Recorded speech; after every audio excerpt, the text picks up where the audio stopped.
Shalom Akim. First and foremost, give all praises and glory unto Yahweh, Ba'ashim Yahushai, Pashem Rachach Kudash, double honors on the elders, apostles, great millstone, the elders, great millstone, and of course, peace and blessings of the hopeful elect, the sincere servants of Yahweh, Ba'ashim Yahushai, serving with truth and sincerity. Yes, on the brother Chayaba from G-Man's Plain Tables Camp, coming back with another lesson through spirit. And of course, this lesson will be based off of course, today, as I'm making this video, it's Christmas. Obviously, you know, the majority of people keep it. And what this lesson is to go into, I mean, the origins of it. And first and foremost, our Israelite, or, you know, our people, the Israelites, so-called blacks, Native Americans, Latinos. And of course, that doesn't only include them as being the true biblical Israelites, but also that has been a scattering. Of course, you have Israelites who have, you know, different appearances, and again, they have been scattered amongst these the different countries. These different countries, I mean, all, you know, or all other countries, our people have been scattered. So you're gonna have Israelites having the appearance of these other nations. But what the point is that our people are not supposed to be keeping this holiday. The Israelites. This day is not biblical, and we're gonna go into it. So without further ado, this is an article from Haaretz, or that's a news website. So it says the article is entitled "The Real Story of Christmas: From Sun Worship to Santa Claus." Yeah, so it seems like a small hat wrote this article, but hey, see, so even, you know, again, so it goes to show you that there's no excuse to not know that this day is, or that, you know, this day is not biblical, and this day is truly a pagan holiday. There's no excuse.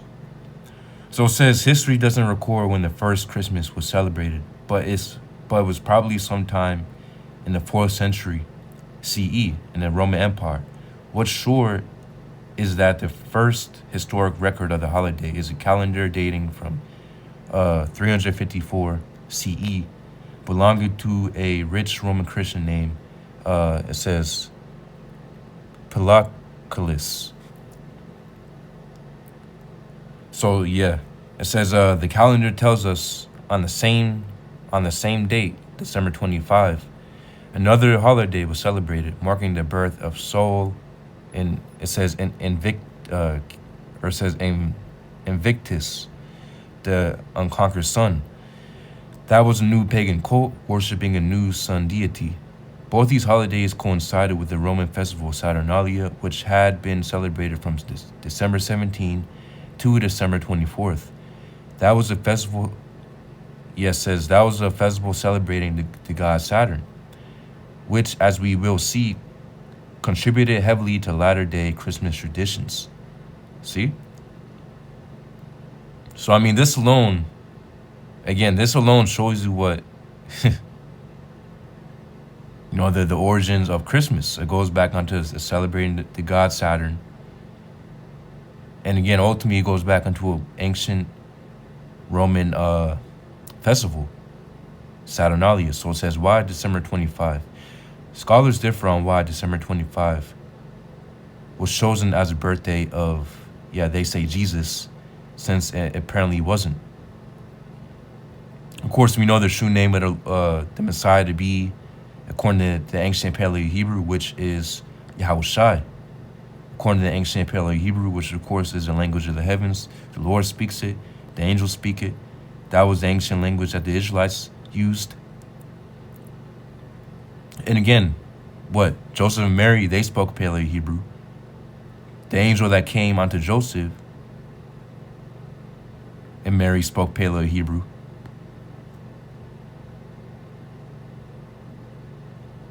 And guess what?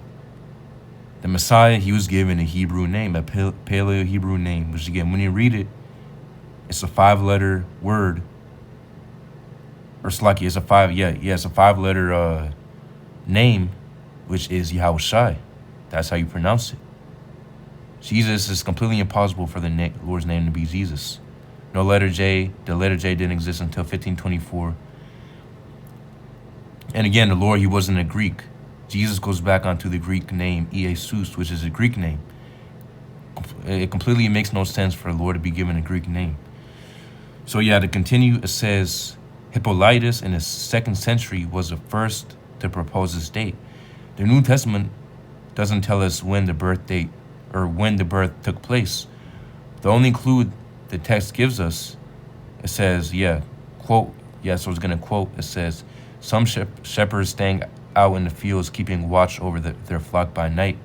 Luke chapter 2 and 8 actually implies that the birth took place in the spring or summer, as sheep would have been kept indoors during the cold winter nights. See? So I mean so hey, that right there completely condemns, or that right there completely proves that Christmas is not biblical by any sense. No, it's not. It's not the birthday of Jesus, and again, it's not the birthday of the Messiah. It's not the birthday of Yahushai, who the world ignorantly calls Jesus. And again, nothing within the tradition of Christmas. When you go down the different traditions and things that are kept within it, they're not biblical at all. The Lord did not tell us to keep any of those, literally any of it. So it says most probably that day was based on the birthday of Sol Invictus, which is marked on the winter solstice, when the sun overcomes darkness and the days begin to get longer. So it says early Christian symbolism will often liken Jesus with the sun. Again, going back on the pagan, just wicked, just wicked, ultimately just wicked anti-Christians keeping the holiday, because they're not true Christians. All Christian means really is a follower of the Messiah, the follower of the anointed,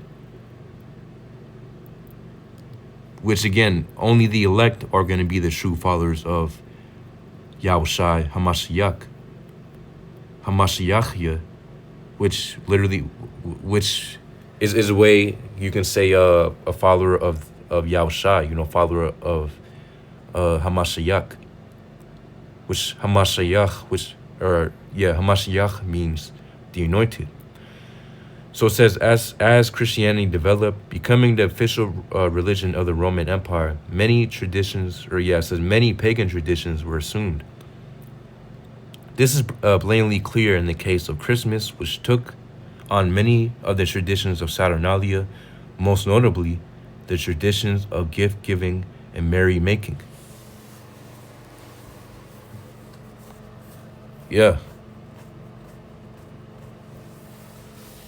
Nowhere in the scriptures does it say we're supposed to be keeping a day again.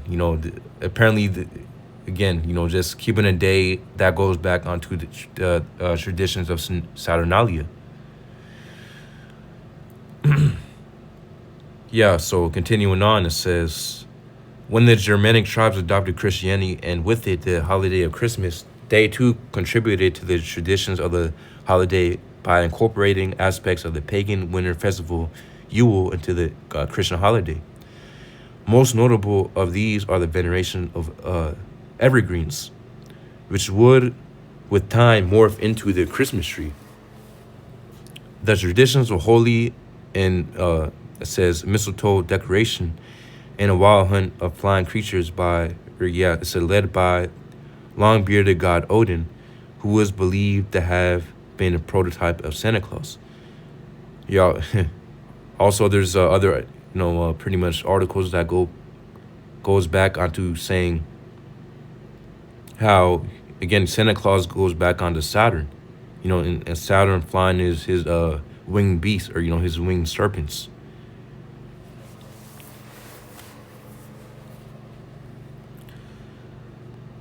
So yeah, so the evergreen as well is a pagan. Again, it's pagan. It goes back on paganism. Having a tree in your house, evergreen tree. Again, nowhere does it say in the scriptures that we're supposed to be keeping a day. You have to set up a Christmas tree, set up a Christmas decorations, and then you have to make sure that you prepare your gifts, and make sure that you pass down the tradition onto your children of a of a Edomite demon, coming down from the chimney to give you gifts, and make sure you leave out cookies and milk. That sounds ridiculous. There's none of that is within the scriptures, man. Again, that's literally all of that is literally complete paganism. And no Israelite is supposed to keep that day. Hey, if the heathen want to keep it, then hey, that's them. That's their holidays. They're set up to worship their own idols and to do their own thing. Of course, in these times. But for us Israelites, we're commanded, of course, not to worship false idols. We're commanded not to worship false gods, which again, when you're worshiping, or when you're keeping Christmas, ultimately you're keeping Saturnalia, because that's what it goes back onto. It's just another name. Christmas is just another name. With maybe a few more modernized traditions or whatever. Again, the majority of it goes back onto Saturnalia, the gift giving, the merrymaking, the Christmas spirit, or that spirit of Christmas. Again, it's the same thing. They were doing the same thing in the ancient times. So this is Jeremiah chapter 10 and 1. It says, "Hear ye the word which the Lord Yahweh speaketh unto you, O house of Israel.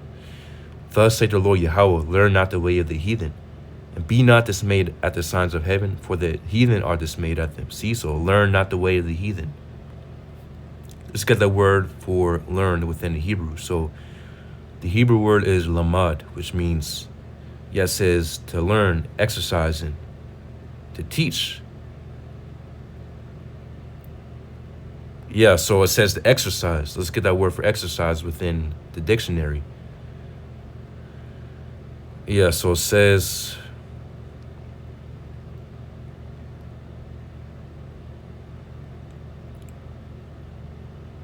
it says a process or activity carried out for a specific purpose.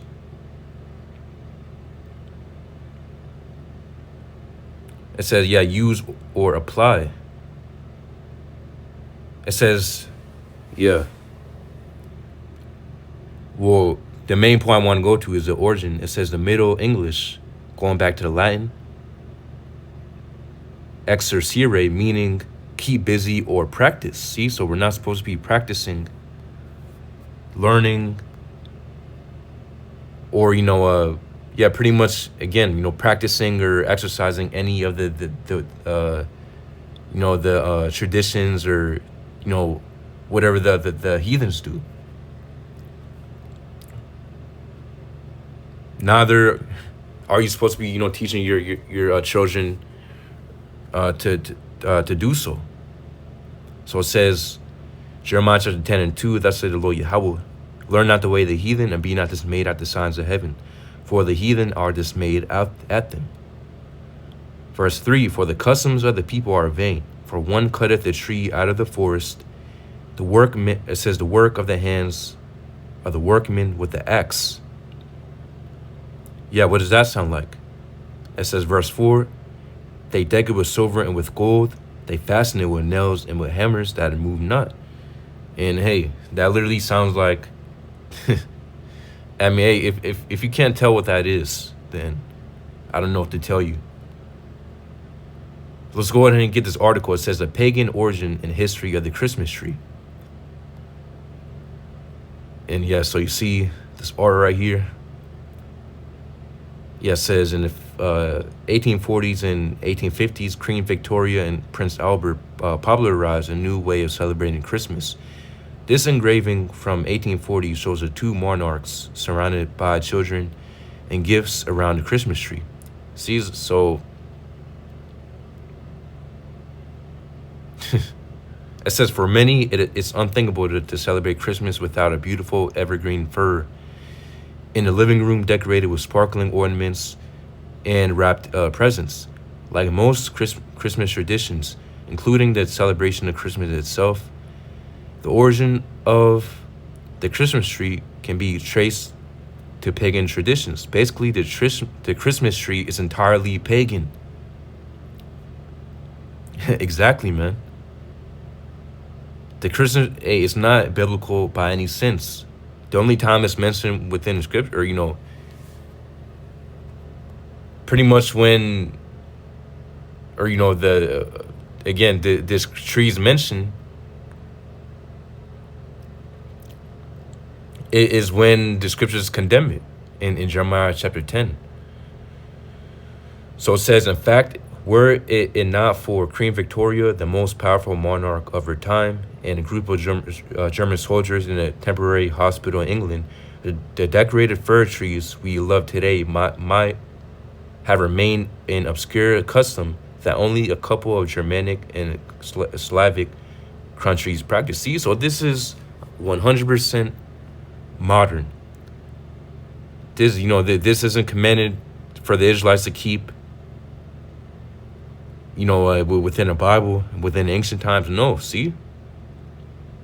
So again, this whole entire holiday is completely, again, is completely pagan. So it says pagan origins of the Christmas tree.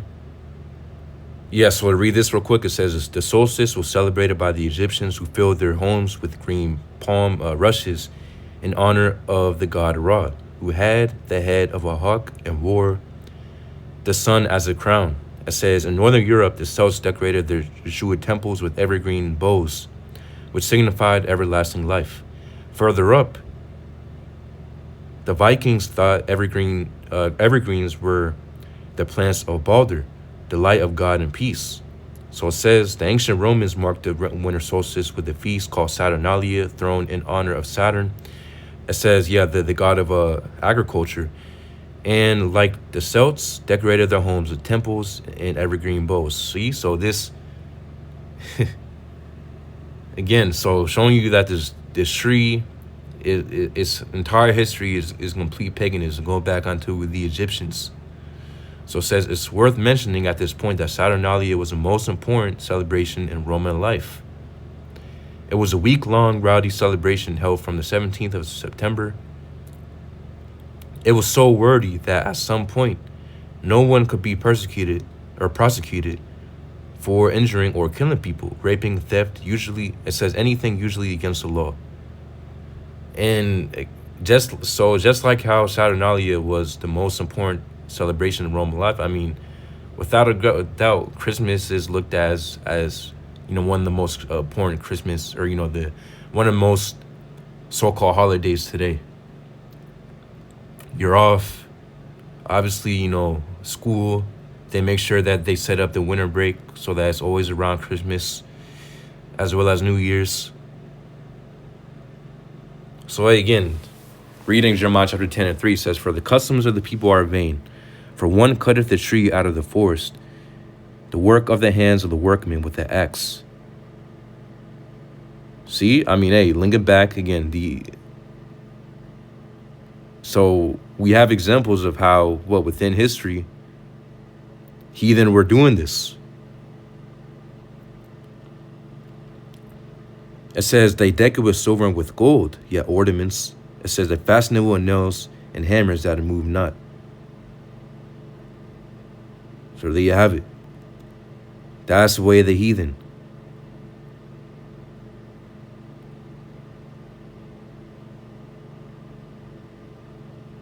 It says, verse 5, they are upright as a palm tree, but speak not. They must needs be born, because they cannot go. Be not afraid of them, for they cannot do evil, neither is it in them to do good. Reading the NLT, it says their gods are like helpless scarecrows in the cumber field. They cannot speak, and they need to be carried because they cannot walk. Do not be afraid of such gods, for they can neither harm you nor do you any good.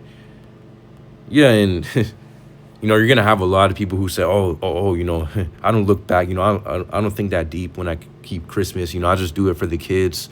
I just do it to celebrate, and of course to give gifts onto my children. And well, hey, you can use any other day throughout the year if you want to give gifts onto your children. You don't have to, decorate. Again, the whole entire Christmas holiday, or again, including, preparing, it's complete paganism. Why would you put a whole entire, Christmas tree within your house?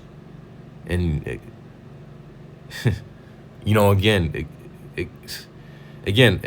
the scriptures say not to learn the way of the heathen. That's the way of the heathen, man. We're not supposed to be doing any of that, because again, it goes back onto idol worship, idolatry. So it says, verse 6, Jeremiah chapter 10, for as much as there is none like unto thee, O Lord Yahweh, thou art great, and thy name is great in might. Yeah, and there you have it, man. So I believe, don't want to make the lesson too long. Just want to get to the point that, again, this day is complete pagan. You can do more research yourself. It's a lot more to read, but I believe I hit the point. So this is Jeremiah chapter 6. And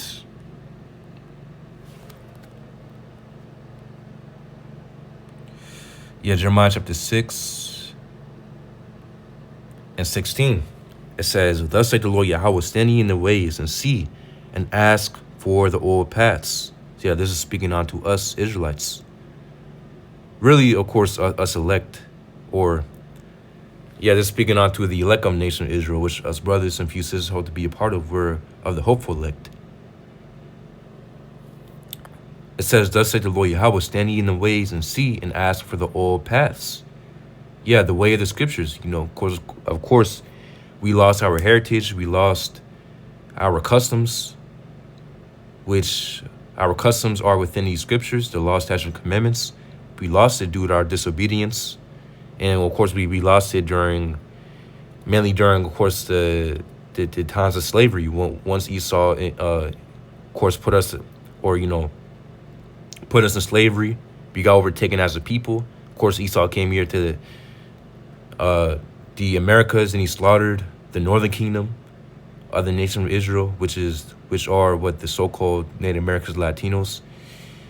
Well, he slaughtered our people. He put us in slavery, and he indoctrinated us, telling us that we're not the true children of the Lord, and what they hid it from us. It's now, in these times, ever since the 70s, or ever since 1969, 1970, when Abu Bivens came, of course, up until now, the elder apostles, the great millstone, and elders on down. Well, we've been given the truth again. So now that we came back onto again, our true heritage, we came back under the truth that what the scriptures are about us, and also how, we're the true Israelites that the scriptures speak about. Again, so we're supposed to repent and come back onto Yahweh B'Shem Yahushua, putting off the ways of wickedness, including pagan celebration keeping, which includes Christmas and any holiday that America keeps, Halloween and Valentine's Day, and of course, also America, they keep, they keep a wicked version of the Passover, because the Passover that they keep isn't the true Passover. First of all, they don't actually keep it on the actual day that is set within a year. And again, they don't keep it how you're supposed to keep it. But the true way you're supposed to keep it is within the scriptures. So Exodus chapter 12. But what the point is that it says what? Jeremiah chapter 6 and 16, thus saith the Lord Yahweh, stand ye in the ways and see and ask for the old paths. It says, where is the good way? And walk therein, and ye shall find rest for your souls. But they said, we will not walk therein. Yeah, so we're supposed to be asking for the old paths, which again, that's the law, statutes, and commandments that the Lord has commanded us within these scriptures. So when you repent means to return onto. So we're returning back onto Yahweh B'Shem Yahushai and putting off dropping the ways of wickedness. And within the old past, within our heritage, within our customs, within the law, statutes, and commandments that the Lord has given us, we have our own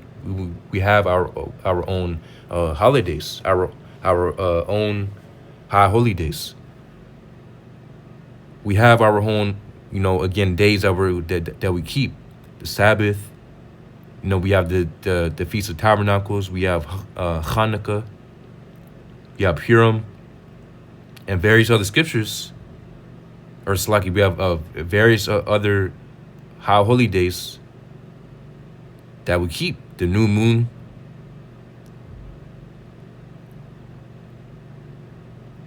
So it says, but they said we will not walk therein. And that's that's the majority of our people's mindset.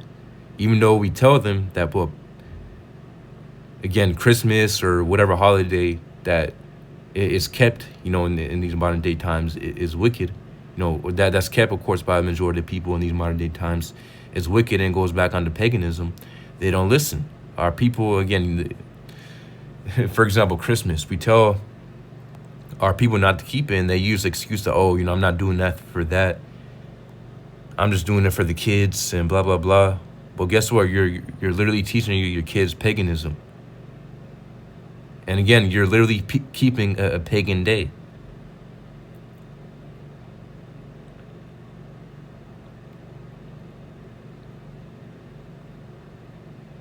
Because if apparently it's not about the Christmas spirit, then why not choose any day out of the year to give presents or gifts onto your children? See, so it makes no sense, man. People do it again for the spirit. Again, there's a demon within Christmas, and people love it. The majority of people love it. But hey, the elect, ultimately Yahweh B'Shem Yahushai has set apart the elect. Holy, the elect are holy, because all holy means is separate. The elect are separate. The elect Israelites, the elect of the nation of Israel, they're separate from the rest of the world. So hey, yeah, the warning's out there. No Israelite shall be keeping this day. So Lord's will, you will let us edified. Yahweh B'Shem Yahushai, B'Shem Gakudash Brakathum. Shalom.